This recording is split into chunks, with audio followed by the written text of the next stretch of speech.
राज्य के पाटनगर गांधीनगर में आयोजित डिफेंस एक्सपो 2022 के 12वें संस्करण में शुभारंभ अवसर पर हमारे साथ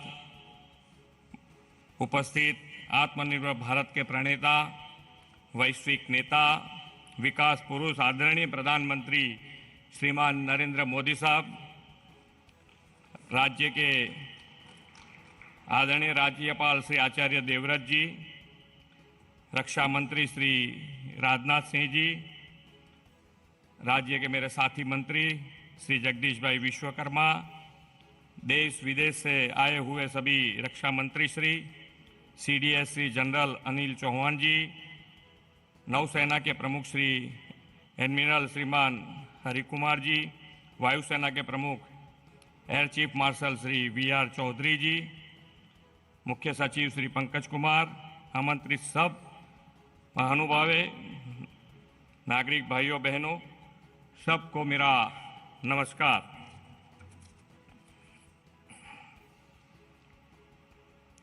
गुजरात की इस धरातल पर गांधीनगर में आयोजित डिफेंस एक्सपो 2022 के 12वें संस्करण में आप सभी का स्वागत करते हुए मैं अत्यंत प्रसन्नता अनुभव कर रहा हूं। गुजरात को प्रतिष्ठित डिफेंस एक्सपो की मेजबानी का अवसर प्रदान करने के लिए मैं माननीय प्रधानमंत्री और माननीय रक्षा मंत्री का आभार व्यक्त करता हूं। गुजरात की रक्षा शक्ति के प्रदर्शनी का एक वैश्विक मंच गुजरात में निर्मित हुआ है। माननीय मोदी जी जब गुजरात के मुख्यमंत्री थे तभी से उन्होंने राज्य में डिफेंस इकोसिस्टम के निर्माण के सफल प्रयास किए हैं। राज्य के युवाओं को counter terrorism, counter emergency, internal security, cyber warfare, सैन्य मामले और आर्टिफिशियल इंटेलिजेंस जैसे विषय की शिक्षा प्रदान करना उनका सपना है। माननीय मोदी जी ने इस सपने को वास्तविक रूप देने के लिए देश में पहली बार किसी राज्य सरकार द्वारा डिफेंस क्षेत्र में युवाओं को प्रशिक्षण प्रदान करने की पहल की थी। माननीय श्री नरेंद्र मोदी जी ने गुजरात में 2009 में गुजरात फॉरेंसिक साइंस यूनिवर्सिटी और रक्षा शक्ति यूनिवर्सिटी की स्थापना से देश और राज्य के युवाओं को डिफेंस और सिक्योरिटी मैनेजमेंट जैसे समयानुकूल शिक्षा अवसर दिए। ये दोनों यूनिवर्सिटी अब महत्व के राष्ट्रीय संस्थान NFSU और RRU के रूप में उभर आई है। NFSU विश्व की पहली और एकमात्र यूनिवर्सिटी है जो फॉरेंसिक, हेरिबियल, डिजिटल फॉरेंस और संबंधित विज्ञानों को समर्पित है। NFSU में बैलिस्टिक रिसर्च सेंटर और टेस्टिंग रेंज और बैलिस्टिक मटेरियल्स के मूल्यांकन का देश में अपनी तरह का सबसे पहला सेंटर कार्यरत है। प्रधानमंत्री श्री नरेंद्र मोदी जी ने वाइब्रेंट गुजरात समिट की सभी एडिशन में आयोजित प्रदर्शनी में डिफेंस कंपनी को उत्पादों को प्रदर्शित करने के लिए खास डिफेंस पेविलियन को प्रोत्साहित किया है। कई गणमान्य डिफेंस कंपनीज को अपने डिफेंस इक्विपमेंट प्रदर्शित करने का अवसर भी उन्होंने दिया है। इसके परिणाम स्वरूप गुजरात में ऐसे कई MSME है जो भारत के स्ट्रेटेजिकल एरोस्पेस और डिफेंस कार्यक्रमों के लिए महत्वपूर्ण पार्ट्स सप्लाई करते हैं। डिफेंस एक्सपो के द्वारा प्रधानमंत्री जी ने गुजरात के ऐसे कई MSME उद्योग के लिए अपनी क्षमता प्रदर्शित करने का अवसर दिया है। गुजरात देश का एक ऐसा संवेदनशील राज्य है जिसकी थल, नभ और जल सीमा पड़ोसी देश से जुड़ी हैं। हमारे राज्य की सरहदी क्षेत्र बनासकांठा के डीसा में 935 करोड़ की लागत से बनने वाले एयरफील्ड का शिलान्यास माननीय प्रधानमंत्री जी वर्चुअल माध्यम से करेंगे। पश्चिमी सीमा क्षेत्र में थल, जल एवं नभ ऑपरेशंस और अहमदाबाद, बड़ौदा जैसे आर्थिक गतिविधि केंद्र की हवाई सुरक्षा में यह एयरफील्ड महत्वपूर्ण बनेगा। गुजरात सरकार ने आदरणीय प्रधानमंत्री जी के दिशा दर्शन में राज्य में एयर स्पेस और डिफेंस मैन्युफैक्चरिंग इकोसिस्टम को प्रोत्साहन देने की पहल की है। वर्ष 2016 में एक विस्तृत एयरस्पेस और डिफेंस पॉलिसी जारी करने वाला भारत का पहला राज्य गुजरात है, जिसके अंतर्गत गुजरात ने कई रणनीतिक निवेश आकर्षित किए हैं। ड्रोन टेक्नोलॉजी के उपयोग के लिए माननीय प्रधानमंत्री मोदी जी के विजन के अनुरूप गुजरात सरकार ने ड्रोन प्रमोशन और यूजेज पॉलिसी जारी की है। हाल ही में the Aatmanirbhar schemes for assistance to industries के द्वारा उद्योगों को आत्मनिर्भरता का मार्ग दिखाया है। माननीय प्रधानमंत्री श्री नरेंद्र मोदी जी ने आत्मनिर्भर भारत के निर्माण का स्पष्ट आह्वान किया है। हमारे स्वप्नद्रष्टा प्रधानमंत्री श्री नरेंद्र मोदी जी के मार्गदर्शन में राज्य में लागू दूरदर्शी पहलों और सुधारों के कारण गुजरात पिछले 20 वर्षों से फास्ट ट्रैक विकास के मार्ग पर अग्रसर है। गुजरात अपनी उत्पादन क्षमता और मजबूत इंफ्रास्ट्रक्चर के माध्यम से रक्षा और एरोस्पेस के क्षेत्र में अहम भूमिका के साथ अपना योगदान देगा। मैं आपको इस डिफेंस एक्सपो के माध्यम से भारत और गुजरात की विकास गाथा में भागीदार बनने के लिए आमंत्रित करता हूं। एक बार फिर वाइब्रेंट स्टेट गुजरात में आप सभी के स्वागत के साथ मैं अपनी बात पूरी करता हूं। भारत माता की जय, वंदे मातरम, जय जय Garvi Gujarat.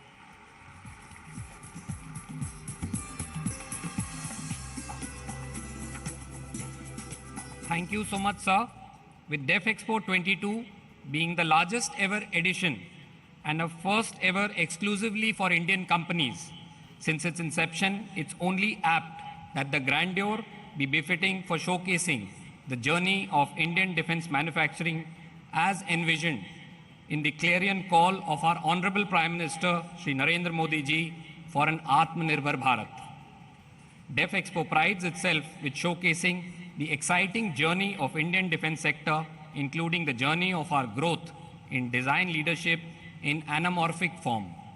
This has been completely developed indigenously by an Indian startup 2020 AD for India's largest ever DEF Expo, which has set a new benchmark with 1,340 exhibitors. Path to Pride emboldens our resolve to ensure availability of indigenous defense products for our services, nurture our youth, celebrate our design leaders and their contribution towards nation building to realize the vision of our Honorable Prime Minister in India's Amrit Kal and establish India as a defense manufacturing hub for the world. Ladies and gentlemen, you are the first to witness this.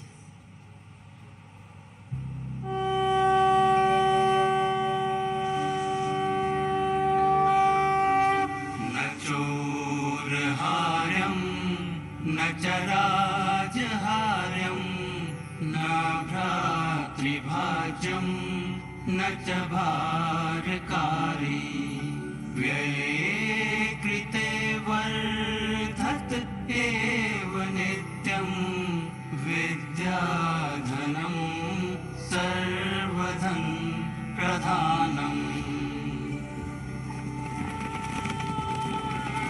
Bharat में पारंपरिक ज्ञान प्रणालियों का एक समृद्ध और प्राचीन इतिहास रहा है।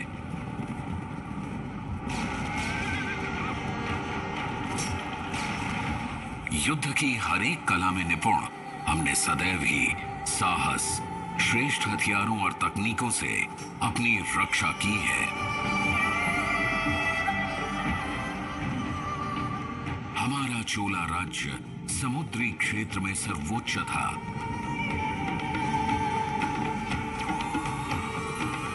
परंतु इस असीम ज्ञान में हमारा एक ही उद्देश्य था, शांति।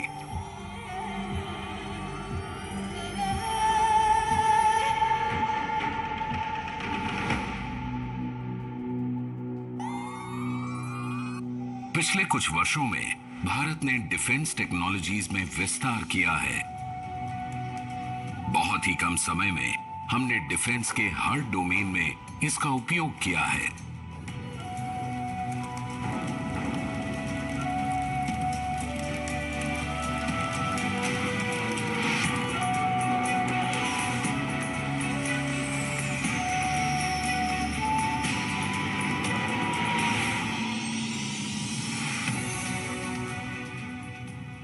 का पहला एयरक्राफ्ट कैरियर आईएनएस विक्रांत अत्याधुनिक युद्ध तकनीक से लैस होकर एक नए अवतार में वापस आ गया है।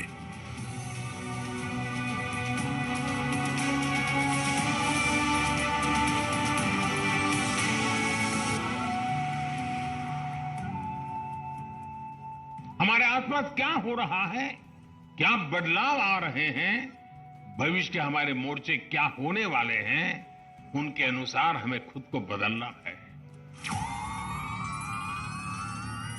समय बदल रहा है, युद्ध के तरीके बदल रहे हैं। भारत अपनी विश्व प्रसिद्ध सॉफ्टवेयर इंडस्ट्री और बढ़ती हुई इलेक्ट्रॉनिक्स इंडस्ट्री की क्षमता से आज नॉन काइनेटिक और नॉन कॉन्टैक्ट वॉरफेयर के क्षेत्र में लीडरशिप हासिल कर रहा है।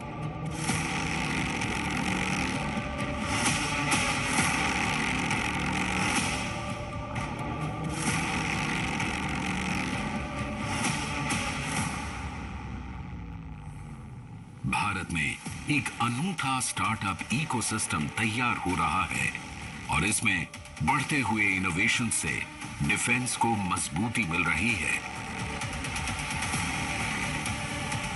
और इन सब ने मिलकर तैयार किया है डिफेंस इंडिया स्टैक।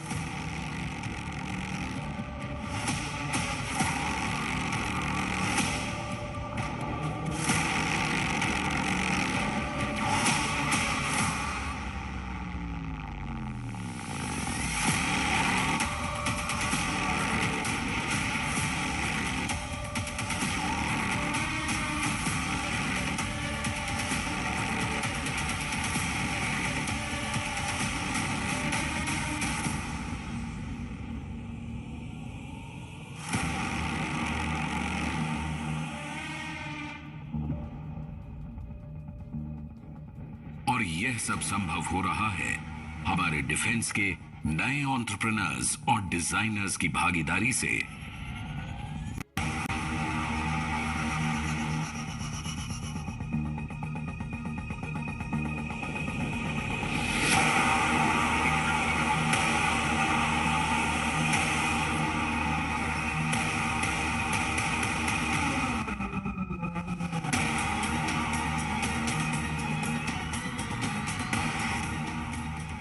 आत्मनिर्भरता के आह्वान से और नई संभावनाओं को साकार करते हुए देश नई ऊर्जा के साथ अमृत काल में प्रवेश कर चुका है। विश्व के हर कोने में यह हमारा तिरंगा आन बान शान के साथ लहरा रहा है।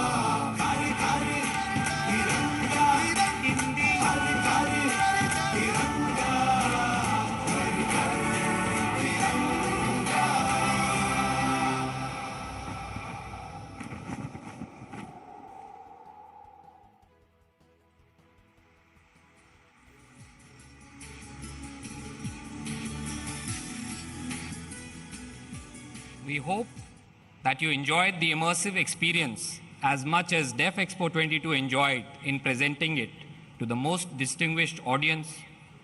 The 12th edition of Def Expo is indeed fortunate to have all of you here. May I now invite the Honorable Raksha Mantri, Shri Rajnath Singh Ji, to kindly address this august gathering.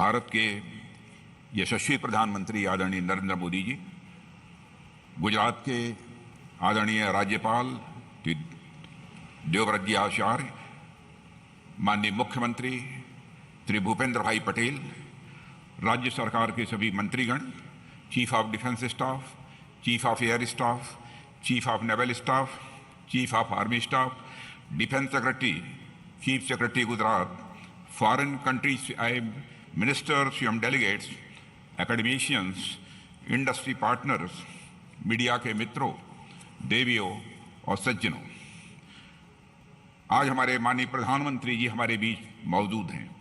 प्रधानमंत्री जी, હું આપનું હાર્દિક સ્વાગત કરું છું।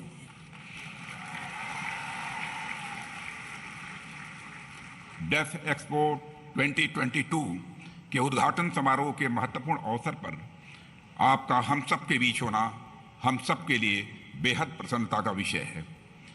अपने व्यस्ततम कार्यक्रम में से समय निकालकर आपने यहाँ अपनी गरिमामयी उपस्थिति प्रदान की है। आपकी ही जन्मभूमि पर आपका स्वागत और अभिनंदन करते हुए मुझे विशेष खुशी हो रही है। इस आयोजन को इतने ग्रैंड स्केल पर आयोजित कराने में श्री भूपेंद्र पटेल चीफ मिनिस्टर गुजरात का योगदान अत्यंत प्रशंसनीय है।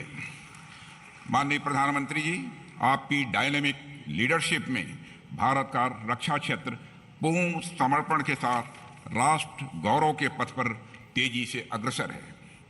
भारत को एक मजबूत और आत्मनिर्भर राष्ट्र बनाने के आपके विजन के अनुरूप इस एक्सपो की थीम पाथ टू प्राइड रखी गई है।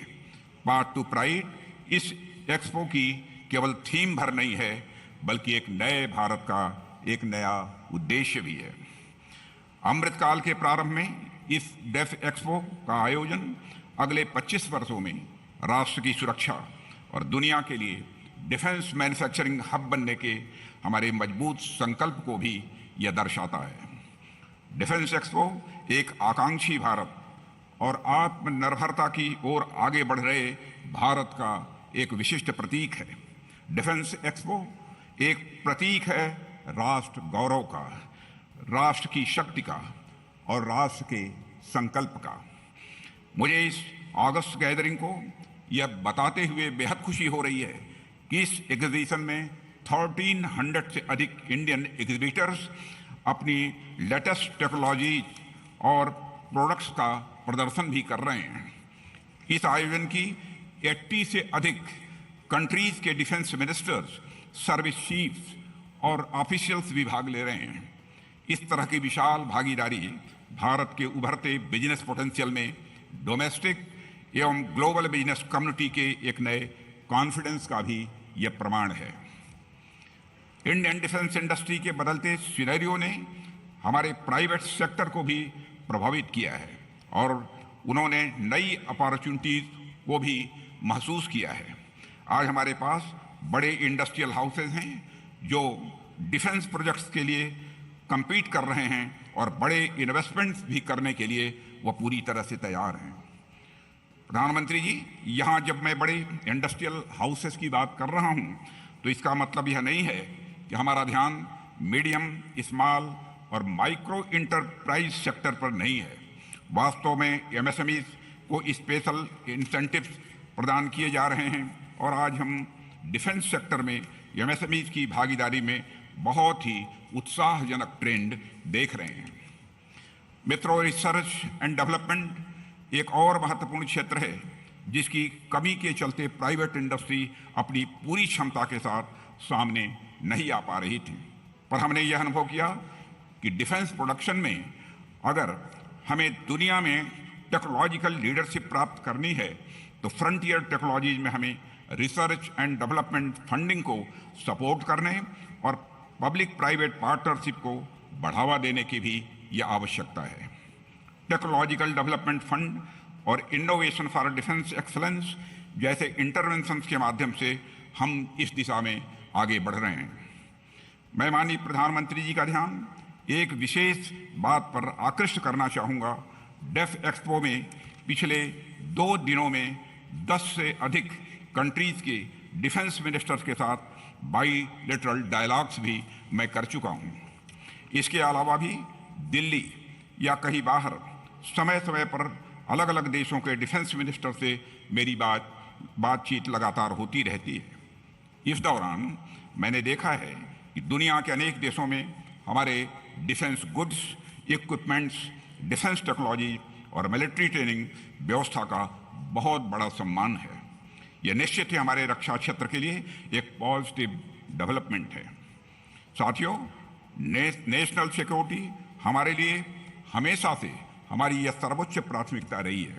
जल, थल और नभ तो हमारी सेनाओं के शौर्य और पराक्रम के साक्षी रहे ही हैं, पर उससे कहीं आगे बढ़ते हुए अंडर वाटर डोमेन अवेयरनेस के रूप में समुद्र की गहराइयों और एरो स्पेस फोर्स के रूप में स्पेस की ऊंचाइयों तक हम अपनी डिफेंस कैपेबिलिटीज का भी विस्तार कर रहे हैं। इसी क्रम में आज माननीय प्रधानमंत्री जी के कर कमलों से मिशन डेफ स्पेस लॉन्च किया जा रहा है। मिशन डेफ स्पेस के अंतर्गत स्पेस डोमेन में रक्षा आवश्यकताओं के आधार पर 75 चैलेंजेस को इनोवेटिव सॉल्यूशन प्राप्त करने के लिए ओपन किया जा रहा है। माननीय प्रधानमंत्री जी, आपकी विजनरी लीडरशिप में न केवल डिफेंस सेक्टर बल्कि हमारी इकोनॉमी के सभी सेक्टर प्रगति की राह पर तेजी से आगे बढ़ रहे हैं। आने वाले समय में इस प्रगति में और बढ़ोतरी होगी, ऐसा मेरा पूरा विश्वास है। अंत में डिफेंस एक्सपो 2022 के इस महासंगम में आप सबकी उत्साहजनक भागीदारी के लिए मैं आप सबको धन्यवाद देता हूं। इन्हीं शब्दों के साथ आप सबको बहुत बहुत धन्यवाद।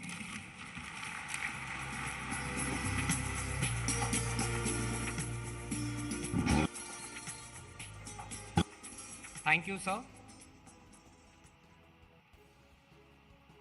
May I request the Honorable Prime Minister, Shri Narendra Modi ji, to launch Mission Deaf Space by placing his palm on the pad which is being presented.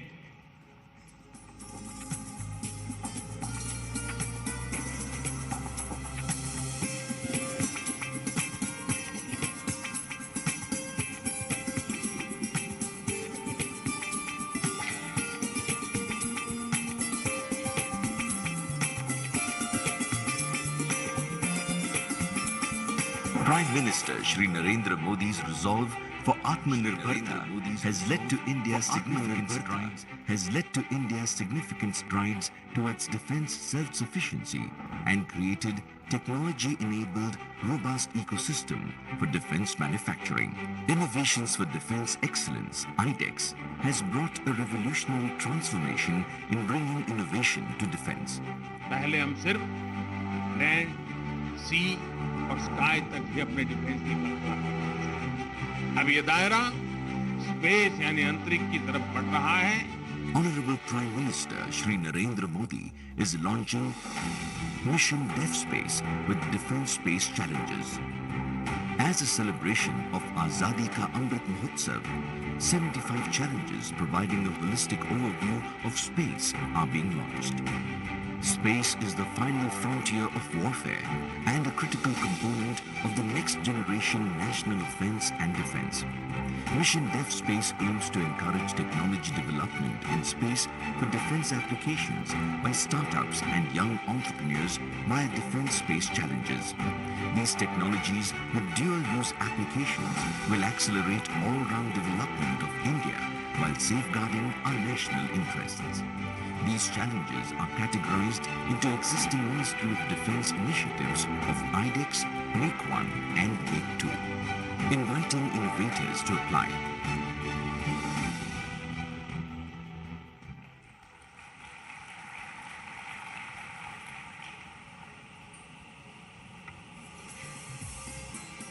As we wait, we are connecting with enthusiastic gathering at DISA who are eagerly looking forward to the virtual foundation laying ceremony of DISA Airfield. May I request the Honorable Prime Minister, Shri Narendra Modi ji, to please press the button on the remote for the virtual foundation stone laying of DISA Airfield.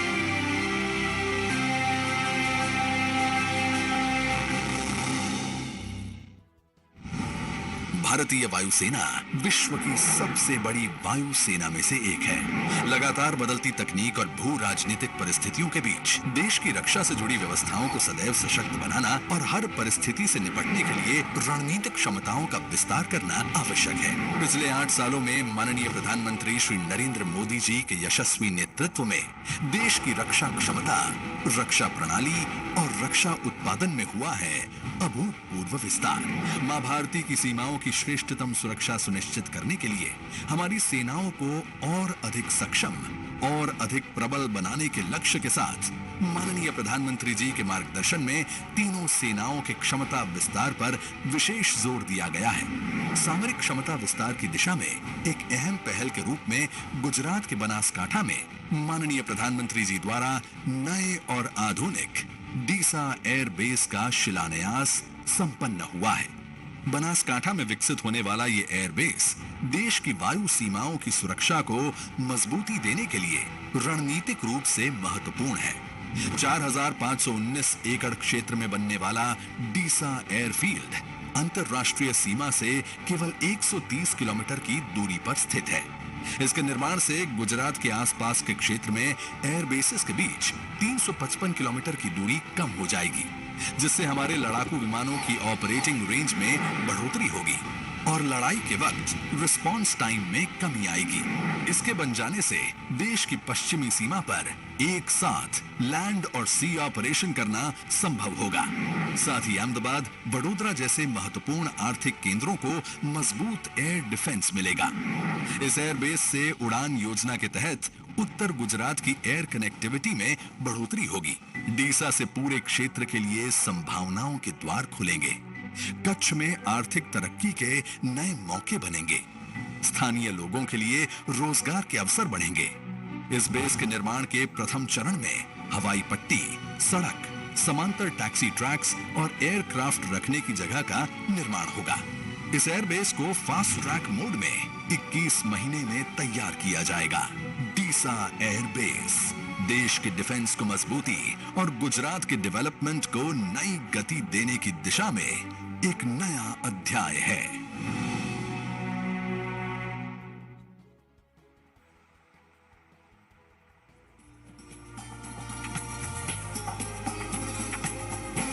Ladies and gentlemen, the moment that each one of us have been so eagerly waiting for since DefExpo 22 was announced is here.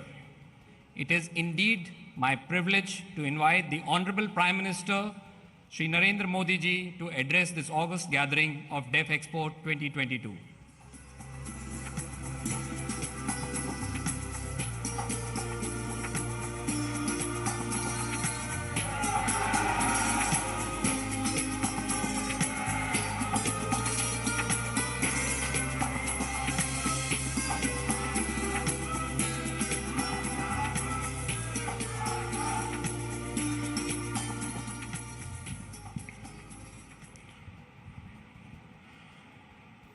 Gujarat के राज्यपाल आचार्य देवव्रत जी, देश के रक्षा मंत्री श्रीमान राजनाथ सिंह जी,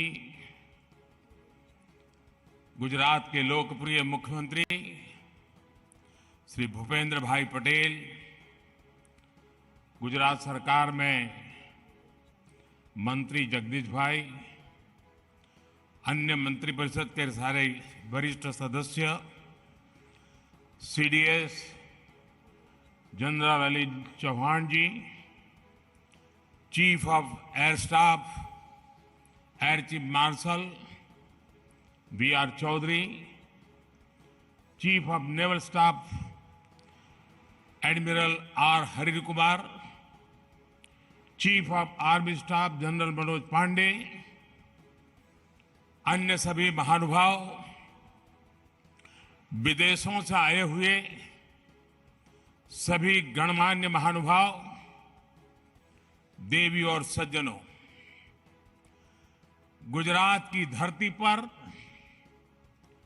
सशक्त, समर्थ और आत्मनिर्भर भारत के इस महोत्सव में आप सभी का हार्दिक स्वागत है।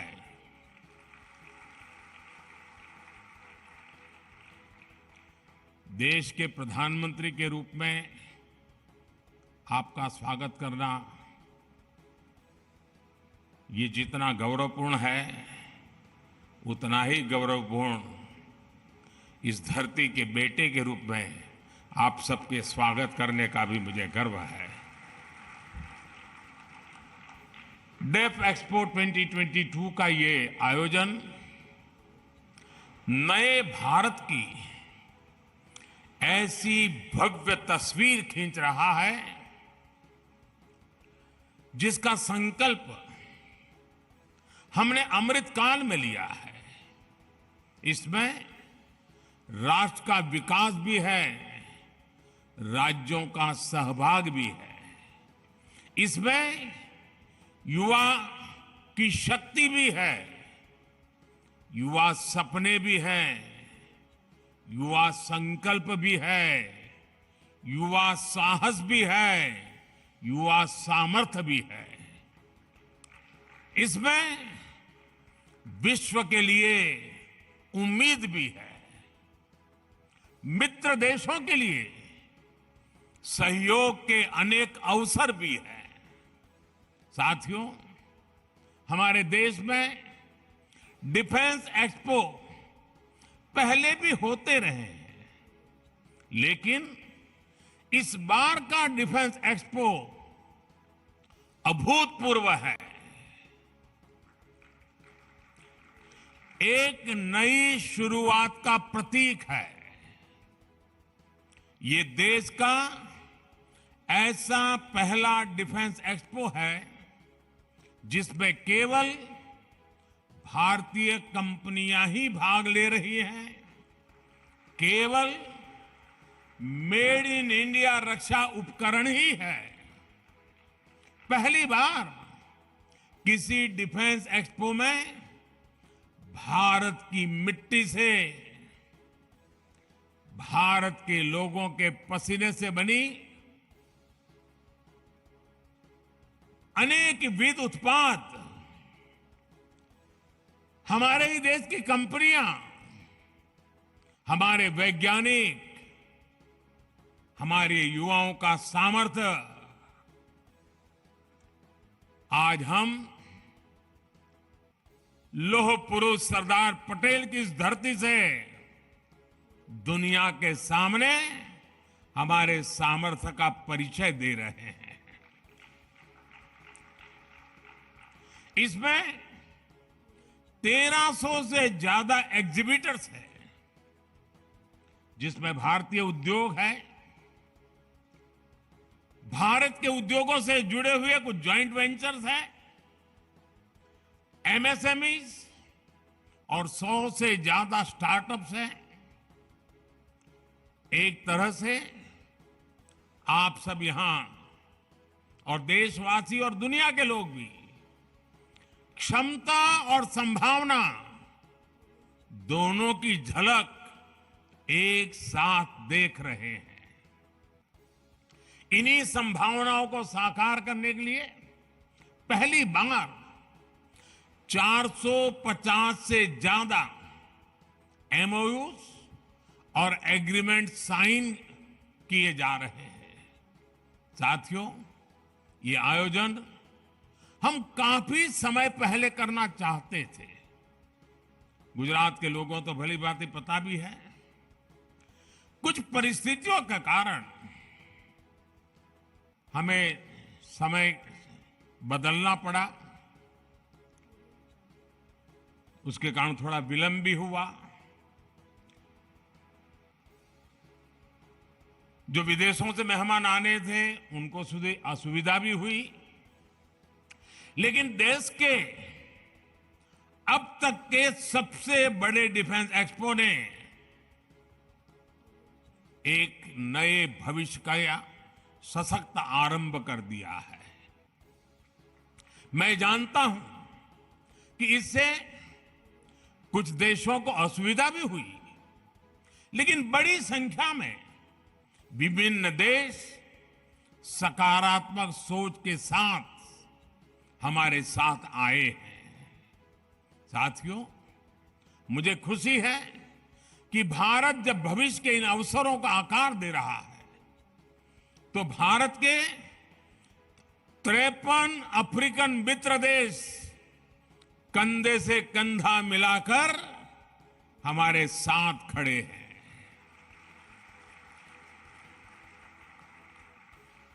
इस अवसर पर दूसरा इंडिया अफ्रीका डिफेंस डायलॉग भी आरंभ होने जा रहा है।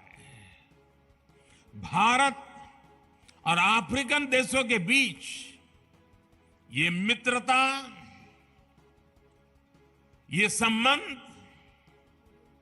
उस पुराने विश्वास पर टिके हैं जो समय के साथ और मजबूत हो रहा है, नया आयाम छू रहा है।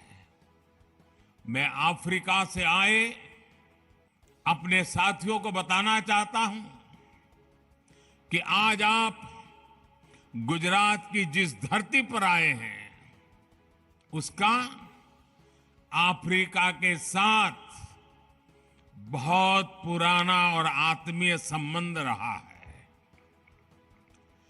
अफ्रीका में जो पहली ट्रेन चली थी, उसके निर्माण कार्य में इसी गुजरात के कच्छ से लोग अफ्रीका गए थे और उन्होंने मुश्किल अवस्था में हमारे कामगारों ने जी जान से काम करके अफ्रीका में आधुनिक रेल, उसकी नींव रखने में बहुत बड़ी भूमिका निभाई थी।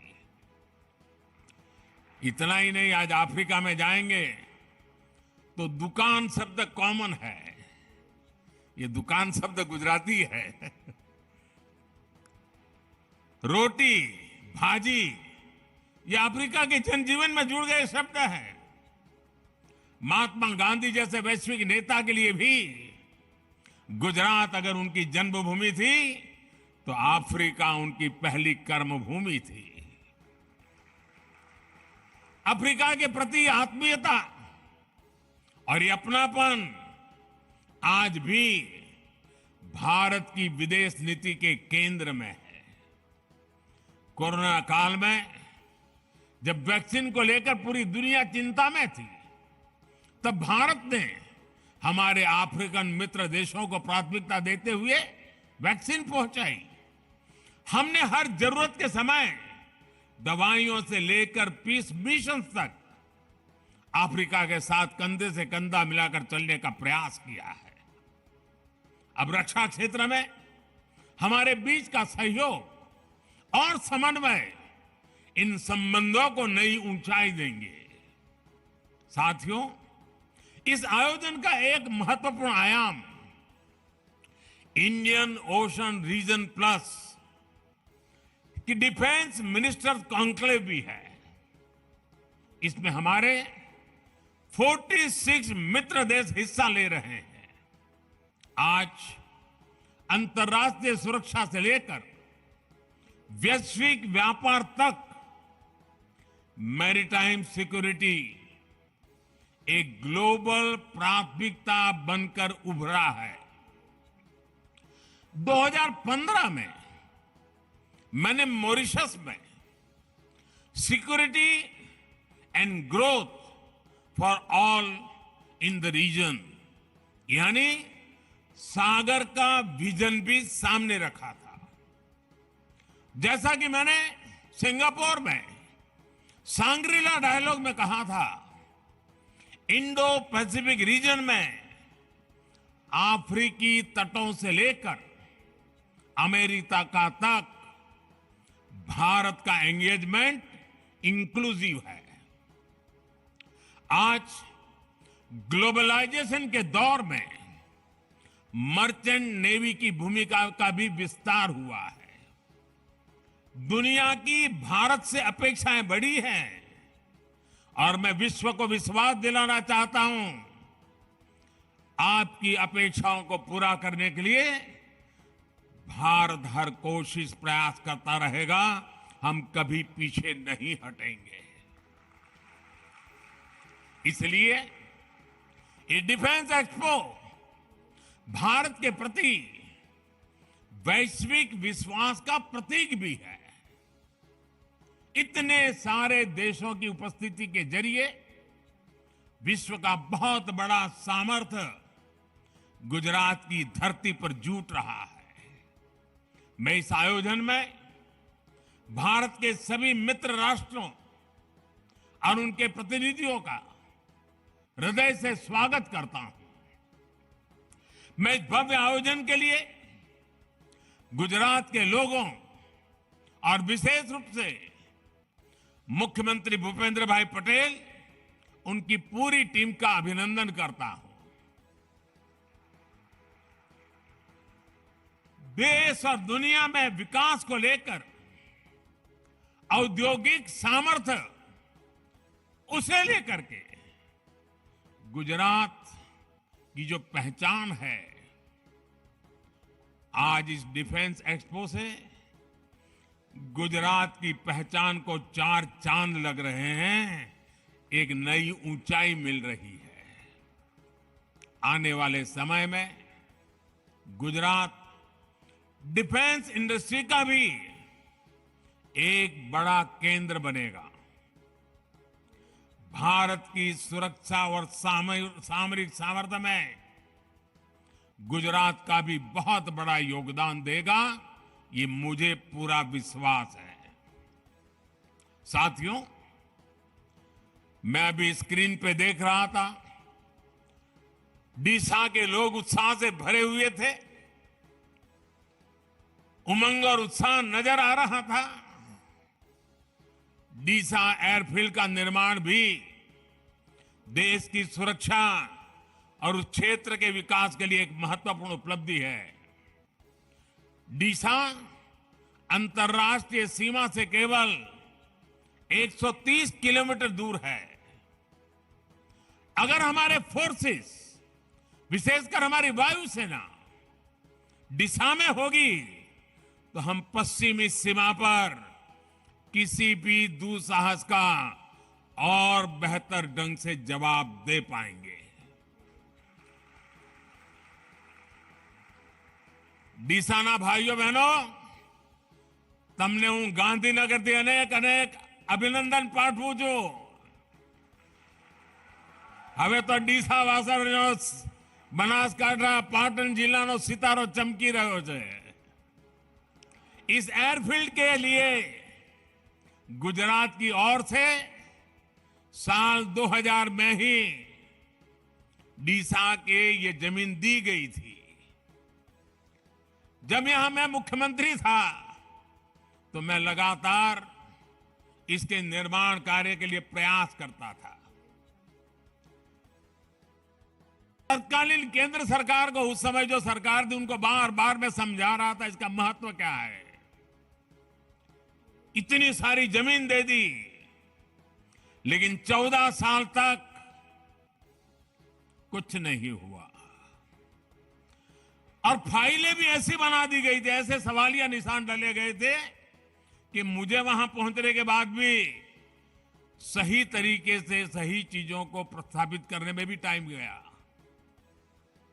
सरकार आने के बाद हमने डीसा में ऑपरेशनल बेस बनाने का फैसला लिया और हमारी सेनाओं की अपेक्षा आज पूरी हो रही है। मेरे डिफेंस के साथी, जो भी चीफ ऑफ डिफेंस साहब बने, हर किसी ने मुझे हमेशा इस बात की याद दिलाई थी और आज चौधरी जी के नेतृत्व में ये बात सिद्ध हो रही है।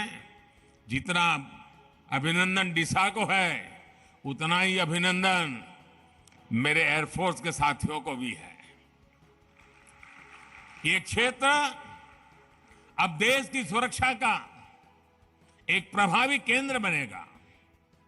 जैसे बनासकांठा और पाटन, उसने अपनी एक पहचान बनाई थी। वो पहचान थी बनासकांठा पाटन गुजरात में सौर शक्ति, सोलर एनर्जी का केंद्र बनकर उभरा है। वही बनासकांठा और पाटन अब देश के लिए वायु शक्ति का भी केंद्र बनेगा। साथियों, किसी भी सशक्त राष्ट्र के लिए भविष्य में सुरक्षा के मायने क्या होंगे, स्पेस टेक्नोलॉजी इसका एक बहुत बड़ा उदाहरण है।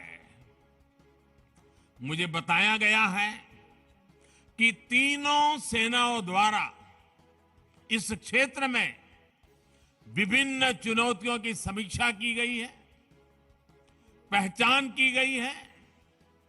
हमें इनके समाधान के लिए तेजी से काम करना होगा। मिशन डिफेंस स्पेस देश के प्राइवेट सेक्टर को भी अपने सामर्थ्य दिखाने का अवसर देगा। स्पेस में भविष्य की संभावनाओं को देखते हुए भारत को अपनी इस तैयारी को और बढ़ाना होगा। हमारी डिफेंस फोर्सेस को नए इनोवेटिव सॉल्यूशंस खोजने होंगे। स्पेस में भारत की शक्ति सीमित न रहे और इसका लाभ भी केवल भारत के लोगों तक ही सीमित न हो, ये हमारा मिशन भी है, हमारा विजन भी है। स्पेस टेक्नोलॉजी भारत की उदार सोच वाली स्पेस डिप्लोमेसी की नई परिभाषा को गढ़ रही है, नई संभावनाओं को जन्म दे रही है। इसका लाभ कई अफ्रीकन देशों को, कई अन्य छोटे देशों को हो रहा है। ऐसे 60 से ज्यादा विकासशील देश हैं जिनके साथ भारत अपनी स्पेस साइंस को साझा कर रहा है। साउथ एशिया सैटेलाइट इसका एक प्रभावी उदाहरण है। अगले साल तक आसियान के 10 देशों को भी भारत के सैटेलाइट डेटा तक रियल टाइम एक्सेस मिलेगा।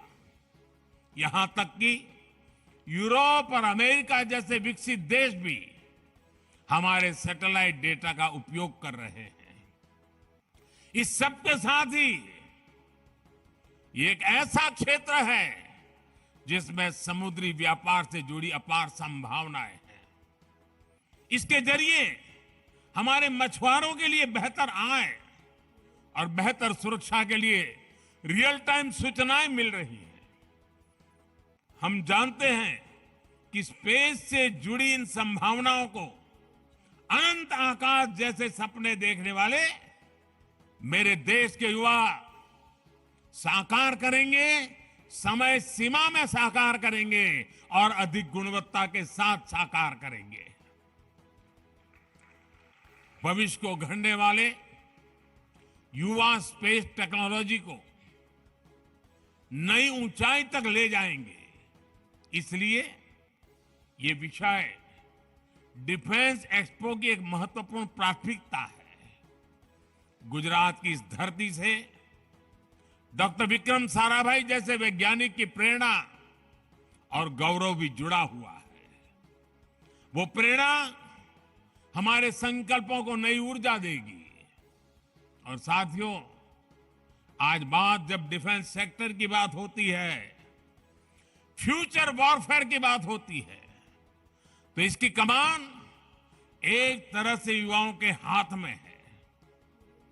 इसमें भारत के युवाओं को उनके इनोवेशन और रिसर्च की भूमिका बहुत बड़ी है। इसलिए ये डिफेंस एक्सपो भारत के युवाओं के लिए उनके फ्यूचर की विंडो की तरह है। साथियों, रक्षा क्षेत्र में भारत इंटेंट, इनोवेशन और इम्प्लीमेंटेशन के मंत्र पर आगे बढ़ रहा है। आज से 8 साल पहले तक भारत की पहचान दुनिया के सबसे बड़े डिफेंस इंपोर्टर के रूप में होती थी। हम दुनिया भर से माल खरीदते थे, लाते थे, पैसे देते रहते थे, लेकिन न्यू इंडिया ने इंटेंट दिखाया, इच्छा शक्ति दिखाई और मेक इन इंडिया आज रक्षा क्षेत्र की सक्सेस स्टोरी बन रहा है। पिछले 5 वर्षों में हमारा रक्षा निर्यात, हमारा डिफेंस एक्सपोर्ट 8 गुना बढ़ा है दोस्तों। हम दुनिया के 75 से ज्यादा देशों को रक्षा सामग्री और उपकरण एक्सपोर्ट कर रहे हैं, निर्यात कर रहे हैं।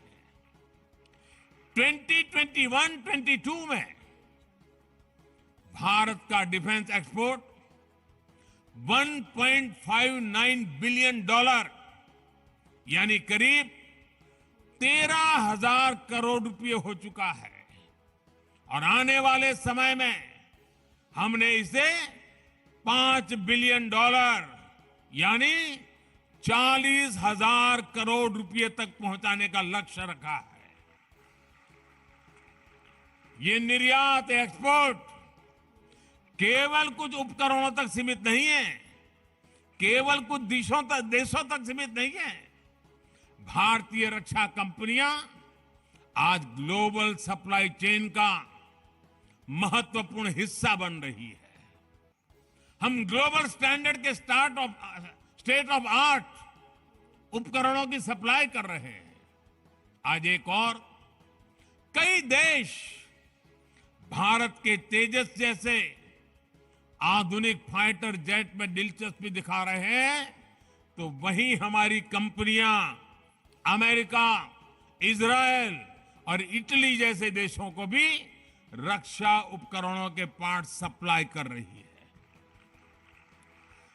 साथियों, हर भारतीय को गर्व होता है जब वो सुनता है कि भारत में बनी ब्रह्मोस मिसाइल अपनी कैटेगरी में सबसे घातक और सबसे आधुनिक मानी जाती है।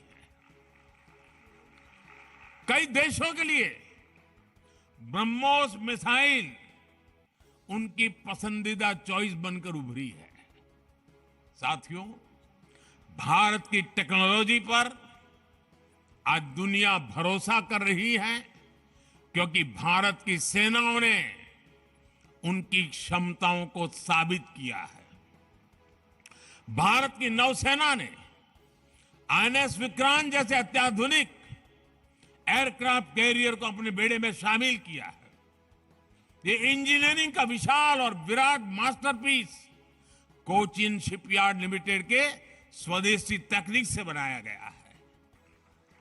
भारतीय वायुसेना ने मेक इन इंडिया के तहत बनाए गए प्रचंड लाइट कॉम्बैट हेलीकॉप्टर्स को शामिल किया है। इसी तरह हमारी थल सेना भी आज स्वदेशी तोपों से लेकर कॉम्बैट गन्स तक भारतीय कंपनियों से खरीद रही है। यहां गुजरात के हजीरा में बन रही मॉडर्न आर्टिलरी आज देश की सीमा की सुरक्षा बढ़ा रही है। साथियों, देश को इस मुकाम तक लाने के लिए हमारी नीतियां, हमारे रिफॉर्म्स और ईज ऑफ डूइंग बिजनेस में बेहतरी की भी बड़ी भूमिका है। भारत ने अपने रक्षा खरीद बजट का 68% भारतीय कंपनियों के लिए निर्धारित किया, ईयरमार्क किया है। यानी जो टोटल बजट है उसमें से 68% भारत में बनी, भारत के लोगों के द्वारा बनी हुई चीजों को खरीदने के लिए हमने ईयरमार्क कर दिया है। ये बहुत बड़ा निर्णय है और ये निर्णय इसलिए हुआ है कि भारत की सेना को जो प्रगतिशील नेतृत्व मिला है, उस सेना में बैठे हुए लोगों के हौसले के कारण ये निर्णय हो पा रहा है। ये राजनीति इच्छा शक्ति से होने वाले निर्णय नहीं है, ये निर्णय सैन्य की इच्छा शक्ति से होता है। और आज मुझे गर्व है कि मेरे पास ऐसे जवान हैं, मेरे सेना के ऐसे अफसर हैं कि ऐसे महत्वपूर्ण निर्णयों को वो आगे बढ़ा रहे हैं।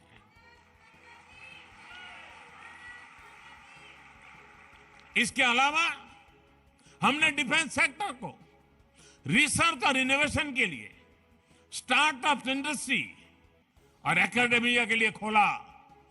25% रिसर्च बजट हमने बाहर जो एकेडमिया है, नई पीढ़ी है, उनके हाथ में सुपुर्द करने का साहसपूर्ण निर्णय किया है। और मेरा भरोसा मेरे देश की युवा पीढ़ी में है। अगर भारत सरकार उनको 100 रुपया देगी, मुझे पक्का विश्वास है वो देश को 10,000 रुपया लौटा करके दे देंगे। ये मेरे देश की युवा पीढ़ी में था। मुझे खुशी है कि सरकार के प्रयासों के साथ ही हमारी सेनाओं ने भी आगे आकर ये तय किया है कि देश की रक्षा के लिए ज्यादा से ज्यादा साजो सामान वो देश के भीतर जो बना है उसी को खरीदेंगे। सेनाओं ने मिलकर कई उपकरणों की 2 लिस्ट भी तय की है। उन्होंने एक लिस्ट वो बनाई है जो सिर्फ देश में बनी हुई चीजों को खरीदा जाएगा, और कुछ लिस्ट ऐसी है कि जो अनिवार्य होगा तो बाहर से ली जाएगी।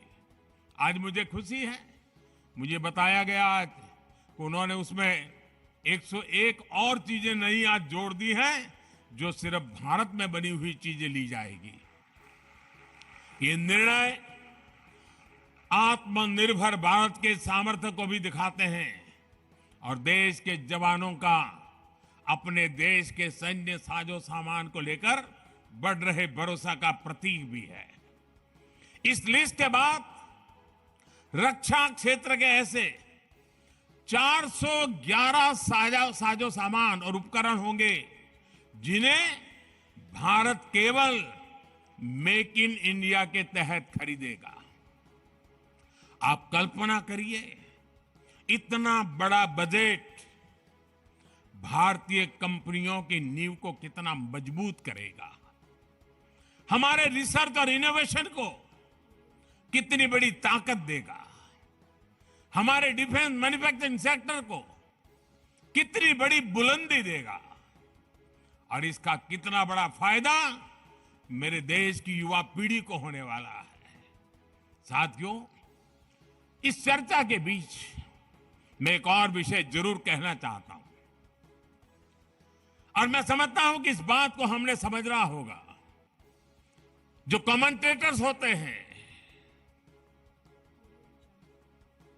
वो भी कभी कभी इन चीजों में फंस जाते हैं, लेकिन मैं कहना जरूर चाहूंगा, हमारा बहुत जीवन का अनुभव है। जब हम ट्रेन के अंदर प्रवास करते हैं, अगर एक सीट पर 4 लोग बैठे हैं और 5वां आ जाए तो ये चारों मिलकर के 5वें को घुसने नहीं देते हैं, रोक देते हैं। ठीक वैसे ही स्थिति डिफेंस की दुनिया में मैन्युफैक्चरिंग कंपनियों की रही है। दुनिया की डिफेंस सप्लाई के क्षेत्र में कुछ एक कंपनियों की जो मोनोपोली चलती है, वे किसी को घुसने ही नहीं देते थे, लेकिन भारत ने हिम्मत करके अपनी जगह बना ली है। आज दुनिया के लिए भारत के नौजवानों का एक कौशल एक विकल्प बनकर के उभर रहा है। दोस्तों, भारत के नौजवानों का डिफेंस के सेक्टर में ये जो सामर्थ्य उभर करके आ रहा है, वो दुनिया का भला करने वाला है, दुनिया के लिए नए अवसर देने वाला है, ऑल्टरनेट के लिए नए अवसर पैदा करने वाला है। और हमारे नौजवानों का ये प्रयास, मुझे पूरा विश्वास है कि हमारे नौजवानों के इस प्रयास के कारण आने वाले दिनों में देश का सुरक्षा का क्षेत्र तो मजबूत होगा ही होगा, लेकिन साथ साथ देश के सामर्थ्य में, देश के युवा सामर्थ्य में भी अनेक गुना बढ़ोतरी होगी। आज के इस डिफेंस एक्सपो में जो चीजें हम दिखा रहे हैं, उसमें मैं ग्लोबल गुड का भी संकेत देख रहा हूं। इसका बड़ा लाभ दुनिया के छोटे देशों को होगा, जो संसाधनों की कमी के कारण अपनी सुरक्षा में पीछे छूट जाते हैं। साथियों, भारत डिफेंस सेक्टर को अवसरों के अनंत आकाश के रूप में देखता है, सकारात्मक संभावनाओं के रूप में देखता है। आज हमारे यहां यूपी और तमिलनाडु में 2 डिफेंस कॉरिडोर तेज गति से विकास की दिशा में आगे बढ़ रहे हैं। दुनिया की बड़ी बड़ी कंपनियां भारत में इन्वेस्ट करने के लिए आ रही है। इस इन्वेस्टमेंट के पीछे सप्लाई चेन का एक बड़ा नेटवर्क विकसित हो रहा है। इन बड़ी कंपनियों को हमारी एमएसएमईज, हमारे लघु उद्योग की भी ताकत जुड़ जाती है। हमारे लघु उद्योगों को भी इसके कारण ताकत मिल जाती है और सहयोग करेगी। और मुझे विश्वास है हमारे इन छोटे छोटे उद्योगों के हाथ में भी पूंजी पहुंचने वाली है। इस क्षेत्र में लाखों करोड़ के निवेश से युवाओं के लिए उन क्षेत्रों में रोजगार के बड़े अवसर पैदा होने वाले हैं और एक नए विकास की ऊंचाई को प्राप्त करने की संभावना हो जाती है।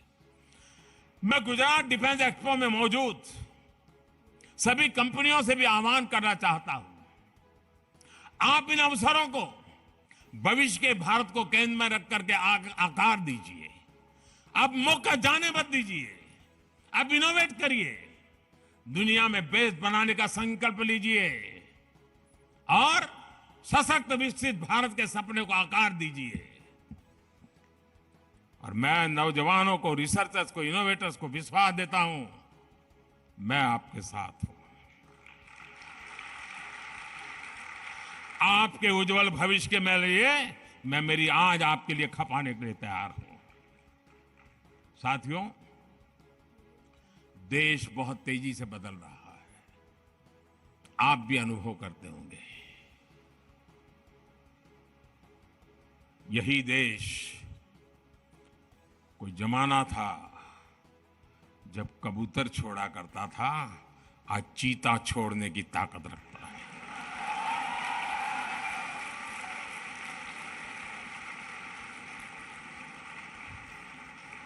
इस सामर्थ्य के साथ घटनाएं छोटी होती हैं, लेकिन संकेत बहुत बड़े होते हैं। शब्द सरल होते हैं, लेकिन सामर्थ्य अपरंपार होता है। और आज भारत की युवा शक्ति, भारत का सामर्थ्य विश्व के लिए आशा का केंद्र बन रहा है। और आज का ये डिफेंस एक्सपो उसी का एक रूप लेकर के आपके सामने प्रस्तुत है। मैं हमारे रक्षा मंत्री राजनाथ जी को हृदय से बहुत बहुत बधाई देता हूं कि इस काम के लिए जो कड़ी मेहनत उन्होंने की है, जो पुरुषार्थ किया है। कम बोलते हैं लेकिन बहुत मजबूती से काम करते हैं। मैं उनका भी अभिनंदन करता हूं, उनकी पूरी टीम का अभिनंदन करता हूं। आप सबको बहुत बहुत शुभकामनाएं और आने वाले दीपावली के त्योहारों की शुभकामनाओं અને આપણા ગુજરાતના લોકોને નવા વર્ષની પણ શુભકામનાઓ। ધન્યવાદ।